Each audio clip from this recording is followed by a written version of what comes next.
Tamang oras sa Radyo DZGB, alas 12:35. An oras hatod sa Indokang Liver Aid Silimarine Capsule. Ang good drinks at good food, perfect combo. Isama pa ang Liver Aid. It's liver lover, boys! Plemex. Pag may ubo o hika, Plemex agad. Basta lagundi, Plemex. Artisan Joint Supplement. Bumabagal ang galaw dahil sa joint pain at arthritis. Mag-Artisan. Plemex for kids. Mommies, agapan agad ang ubo at plemang nakabara. Pambatang lagundi. Plemex! Optin Lutein Capsule. Alagaan ang paningin sa tulong ng Optin. Kitang-kita ang kalusugan ng mata. Mga tugang, iskaramusa na sa DCGB! Ano Iskaramusa na sa DCGB! Escaramuza, istorya sa kakanan, mano-mano sana, Marina, intra na sa Escaramuza.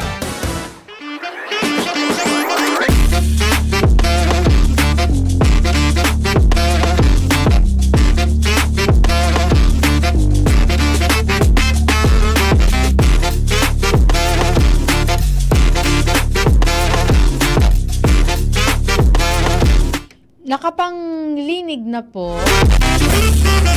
Nakapanigid na. Sa bagay po, Kuya Nem, sura man ki masyadong sisigidon, wala man ki masyadong lilimpyahon. Dahil ta, bako mandigdi grabe sa tuyang namatian. Nakalihis na bagyong Opo. So mga nagbarantay kan, nag-aralat kan mga forecast kan pag-asa, nakisabayan sa muya sa almost pirang oras ming pagbabantay man, as in pagtataon ng serbisyo. Nangaturog na po tabi ka mo. Ako, Kuya Nems, mga ano pa, mga diit pang oras, mga kabawi-bawi inaan sa kuyang pirot. Maray na pagka-udto na po sa gabos na nakaantabay sa indang mga harong. Kumusta po tabi ka mo? Ano lamang tabian sa indong pinagkakabisihan dyan? Duman sa muya, Kuya Nems, pituan sa muyang purok, pito man na fiestaan sa muyang pigsiselebrar. Pero ang kung sa inga syempre na purok, duman ka man maselebrar kung anong patron po tabi ka mo.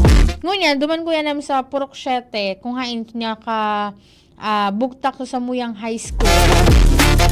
Nagpapadagos nga itong Subakong Festival. Tod-tod lang ng mga alauna nin pagkahapon. Magkakaigwa Kuya Nems ki street dance presentation. Disperas nyo niya na pagkaaldaw. Bad may mga paraan tawi pa kita dyan ng tagakagbako. Taga-purok 7 Kansay. May nahiling na ako Kuya Nems na nagpaugik na kan sa inang mga bubunong na Oregon. Goods na po ako na ipadara kay Papa. Ang chicharon o kung bako Kuya Nems, dinuguan at siya na pagkabanggi. Diyan po ako mauli. Diyan ako mauli sa kagbakong tagtaod. Pero halat-halatong ko muna na matapos su event po dyan sa Barangay Dapdap, Legazpi City. Kung sa turutad-taod po nin pagkahapon, magkakaiga po dyan ki prosesyon. Hali po sa may Quasay Parish. Pag-iimbitaran po ang gabos Santo Cristo Quasay Parish po dyan sa Barangay Dapdap, Legazpi City. Imbitado po ang gabos sa gigibuhon na motorcade and prosesyon in honor po sa Our Lady of Penefrancia na maabot po sa Sabado. Ngunyan po nga ning pagka-aldaw, September 27, 2025. Ang assembly po dyan sa Santo Cristo Quasay Parish, alas 3 nin pagkahapon. And ang motorcade, gigibon po 3:30. Dapat mga alas 3. Yun na po kamo dyan sa Barangay Dapdap. Kaibahan dyan sa mga piglalooman na mapartisipar, itong niya po dyan mga taga-barangay Dapdap, Victory Village North, Victory Village South,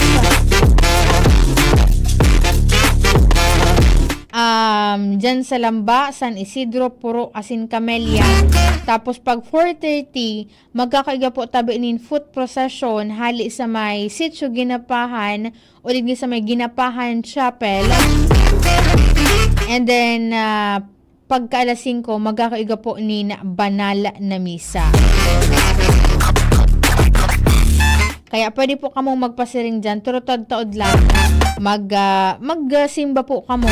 Magsarabay-sabay po kita sa gigibon po na prosesyon, na motorcade. Turutod-taod lang iyan ni na pagkahapon.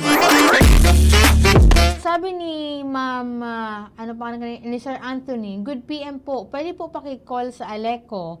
Wala pa kami power didi sa Gloria Mirabuenos, hindi po sa Purok 7, Lakandula, Banyag Daraga, katani po kan Chapel. Salamat. Baka lamang po magtubod sa inyo 3 beses naka-report, dai pa lamang please. Kakapaluwas lang Kuya Nemski, anunsyo kan Albay Electric Cooperative. Kahapon baga, duman sa programang Tingog kan Banwaan ni Sir Pio. Nakahuro niya si Ate Ange Galero na padagos po itong assessment, damage assessment kan Aleco. And nagpuna sin nakasuhapon pa, early morning kan pag-restore po kan kuryente. Kasi yun nga lang, may mga, bako man gabos ang good news dahil bako man grabe po sa epekto. Dahil man grabe sa epekto kan bagyo, dahil man naafektaran, limit lang, so naafektaran po ng mga poste as in linya. Baysa na po, Sir Anthony, i-forward ko po ining concern mo kay Ate Anne. And as of 12 p.m., nguna na po na pagkaaldaw, September 27, 27 mananggad. Iyo ba? Oo, 27 nguna na pagkaaldaw. Relingaw na ako kuya Nems kan pet siya tapos ang aldaw. Basang aram ko may laog pakitangon niya. Ang barangay restored percentage da po na ipigpaluwas tindaan basado sa mga na-energize na backbone lines. Matadang kung halimbawa andyan sa indong lugar, itong sa mga nasa sectional o kaya lateral lines, iyon po ang isusunod base naman sa inot na ipigpaluwas na order po kan energization. Sabi digdi, pirang porsyento na ba ini? Halat mo na nata. Diyan sa may parte kan baka kay Albay, nasa 95.85% pa sana po kan mga barangay dyan ang naibabalik po o nasusuplayan graray nin kuryente. Tahali sa 56 po na barangay, ay wait lang, restored in percent. So, hali po sa 56 na barangay dyan sa Bakakay, 50 pa sana po na ibabalik ang kuryente. Sa malilipot, iga pa po nin tulong barangay na dai pa po nakakabalik ang kuryente. Sa Malinaw, 100% na po tabi ini. Sa Santo Domingo, gabos naman po gararay may kuryente. Sa may parte kan Tabaco, igwa pa po nin 5 barangay na natatada. Sa TV, kompleto na ang 25 barangay. Sa munisipyo kan Kamalig, 100% naman iyan. Kasabay po ang munisipyo kan Daraga, syudad kan Legazpi, Maanito, 15 barangay, kompleto na din po iyan. Ang medyo diit-diit pa lang po na nakakabalik, o ang dakol-dakol pang natatada na dai pa na ibabalik ang supply kan kuryente. Diyan po sa Isla kan Rapu-Rapu Albay, dahil out of 34 na mga barangay, 14 pa lang po Kuya Nems ang may supply nin kuryente. Sa Ginubatan, kompleto naman, aday pa kompleto, 37 pa lang na barangay ang igwa po nin kuryente. Kasi bang ginahiling ko post ni Mayor Gemma Ann Onghoko na nagbugtak na si Kuya Nemski charging area dyan sa indang lugar. Ito pala, may mga nagkakatrada pang barangay na dahil pa po na ibabalik ang kuryente. Sa Jovellar, kompleto naman tabi, 23 na barangay. Sa Libon, kompleto naman. Sa Ligaw, 100% na. Uwas, Piuduran, Asin-an, Pulanggi. Pero yun nga niyan, kung ang mga linya po nindo ang nakakonect sa sectional o lateral lines, hindi ka mo mag-edit dahil lang tigigibo naman yan mga medyos, tanganing may balik naman po ang supply nin kuryente. But sa Lunes, may balik eskwela na itong mga estudyante at the same time, ang mga nagtatrabaho po tabi sa gobyerno. Kami sa privado, lalo na ang mga nataga-radyo, okay lang po kami. Sanay kami sa mga saringkaning sitwasyon, Kuya Nems. And may ipig po si Mayor Hirsham Ismail sa nag-appear ini Kuya Nems sa kuyang newsfeed. Dahilan po probinsya po Bagacan Masbate po grabing naafektaran katong bagyong Opong and nagkapera naman pong mga organizations. So, Diocese of Legazpi nga ni Kuya Nems, nagnahiling ko, igwa naman kay pangapuda na makapagtabang man, makapag-extendir nin tabang po duman sa mga naafektaran kan bagyo. Sabi digdi sa official Facebook account kan alkalde po kan syudad, ang lungsod ng Legazpi ang magpapadala po ng 500,000 sa Masbate. Sabi digdi, bagamat ligtas ang Legazpi mula sa pananalasa ng bagyong Opo, hindi gaanong ang sinapit ng ating kababayan o ng ating kababayan sa Masbate. Bilang pakiisa at bayanihan, magpapadala ang lungsod ng Legazpi ng kalahating milyon na tulong pinansyal sa lungsod ng Masbate upang makadagdag at makatulong sa kanilang mabilis na pagbangon mula sa epekto ng bagyong Opong. Sa Monday daw, for sure, mapalos man kay ni sa mga after kay Kuya Nems kan flag raising ceremony, nag-aampang manini si Mayor sa mga miyembros, mga kaibahan ta, mga barkada ta sa media. Naon duman nag-attend po si Kuya Al. Kaya baad lamang ma-interview ni Kuya Al alkalde on Monday po tabi. Pero dahil nga niyan, good news po yan duman sa mga taga Masbate City. Tangani pong makauruipno man, makapag-extender man po nin tabang duman sa mga nangangaipo. And may ipigpaluwas naman na anunsyo ang Diocese of Legazpi headed by Bishop Joel Z. Bailon, na kung pwede pong sabi digdi, the Diocese of Legazpi announced that the special collection during Sunday Masses, including anticipated services on Saturday, would be remitted through diocesan channels to the Diocese of Legazpi to aid communities heavily affected by severe tropical storm Opong. The diocese encouraged the faithful to give generously to support those suffering losses and disruption caused by the storm. Makipagkomunikar po kamo sa indong mga simbahan kung may mga pwede po kamong maitaod dyan, arog po kan tubig, pagibo po unin harong, mga hygiene kits, medical supplies, bado, mga tsinelas as urgent needs. Yan, pakidara po sa parishes po nindo. And makatabang lamang po kita na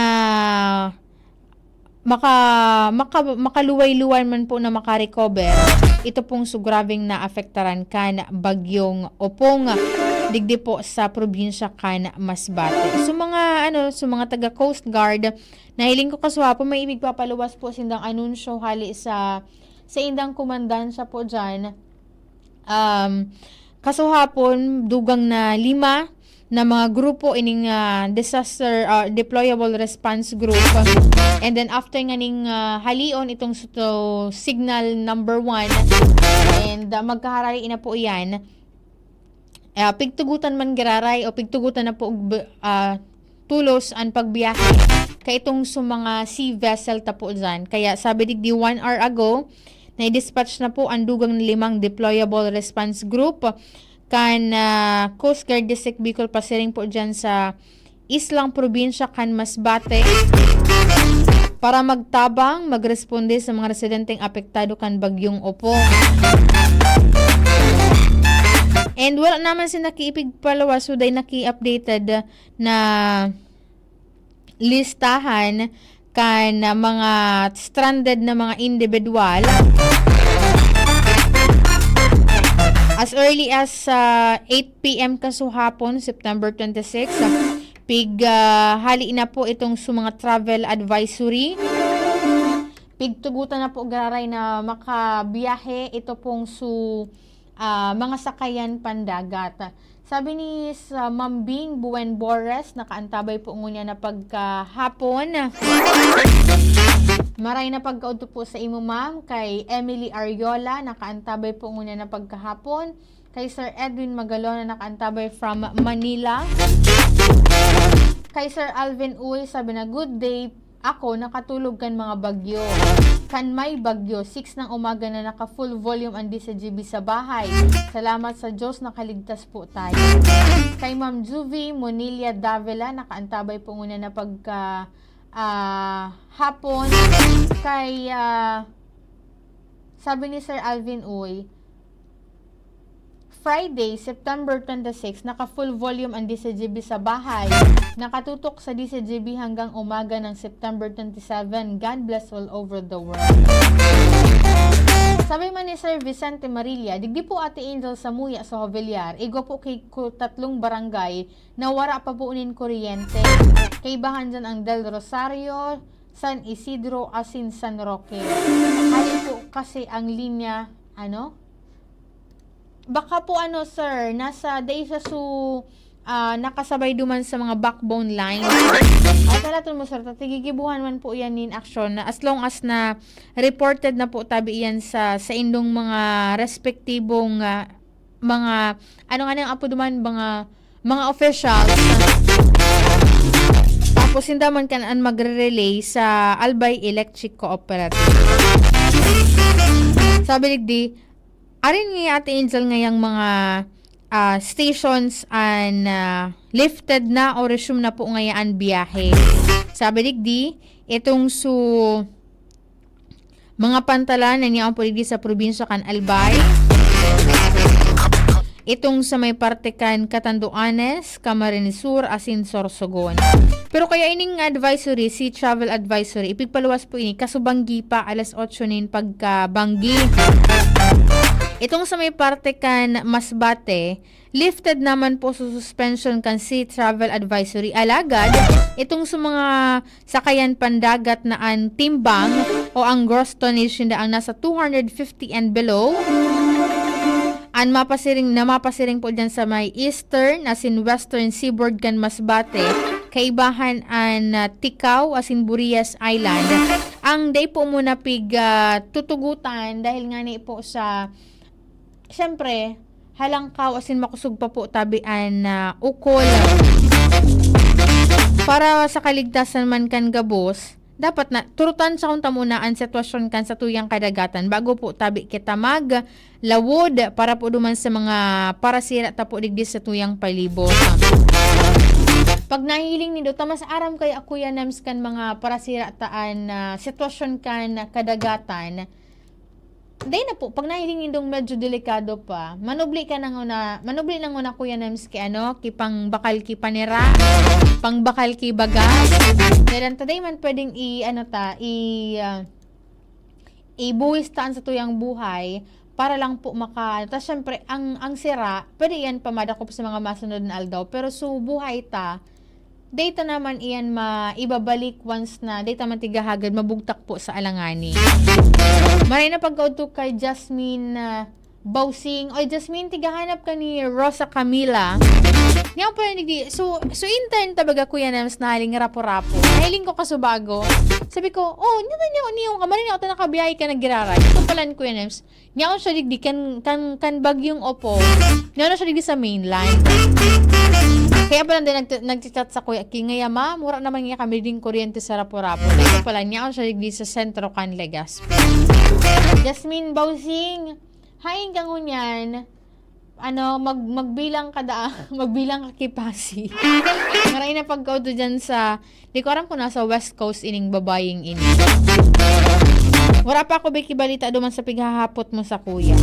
And pasalamatan ta po ang mga taga Department of Social Welfare and Development Office, DSWD Bicol, dahilan sa padagosan sa inda pong mga esforsos na makapaghatod ni mga family food packs duman po sa mga pamilyang nakapag-evacuar. May mga friends ako dyan sa DSWD. Garing, dati siyang nasa media, taga Bombo ito dati. Ngunyan, na siya, information officer na siya dyan sa DSWD. Naka-assign siya kuya na sa parte kan Camarines Sur. Nagkakahiriling gusto mga story niya. Nagduduman sa mga evacuation center.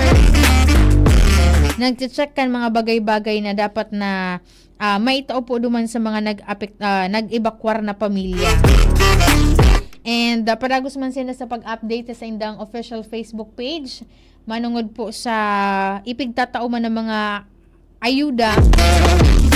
Pag siguro man nasindaan na-affect naka-assistir o ma-assistir po, sabi din digdi, nagpaabot din tabang ang DSWD para duman sa mga parao maasin para sira na apektado kan habagat asin bagyong upo. Diyan ini sa may coastal areas kan Masbate City. Then, pasiring naman dyan sa may parte kan Masbate. Itong kitchen baga Kuya Nems na tigagamit kan pati ining mobile command center kan DSWD. Mabaliw po dyan sa Masbate para matabangan itong mga internally displaced person bilang pagsunod man tabi iyan sa direktiba kan sa indang sekretaryo na si Secretary Rex Gatchalian.